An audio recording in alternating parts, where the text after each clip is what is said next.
Class 10th में आ गई हो लेकिन समझ नहीं आ रहा है स्टैंडर्ड मैथ्स ले या basic maths. Let me help you. देखो, तुम स्टैंडर्ड मैथ्स लो या बेसिक मैथ्स लो, तुम्हारे स्कूल में जो क्लासेस हैं, जो टेक्स्ट बुक है, जो एग्ज़ाम का पैटर्न है, जो मार्किंग स्कीम है, इवन जो सिलेबस की वेटेज है, they all are same. The only difference that you will find is the difficulty level.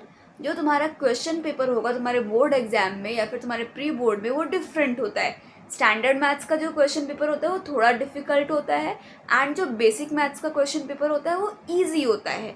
तो जो ओनली डिफरेंस है वो क्या है, एग्जाम के क्वेश्चन पेपर में और उसके डिफ़िकल्टी लेवल में। Now second difference is the subject opportunity these two type of different maths offer you. पहले स्टैंडर्ड मैथ्स का देखते हैं। स्टैंडर्ड मैथ्स वो है जो तुम्हें 10th के बाद अगर कोई मैथ्स का सब्जेक्ट पढ़ना, जैसे कि किसी बच्चे को पीसीएम लेनी है या फिर कॉमर्स विद मैथ्स लेना है, ऐसा कोई सब्जेक्ट अगर तुम्हें लेना है तो तुम्हें प्रेफर करना चाहिए स्टैंडर्ड मैथ्स।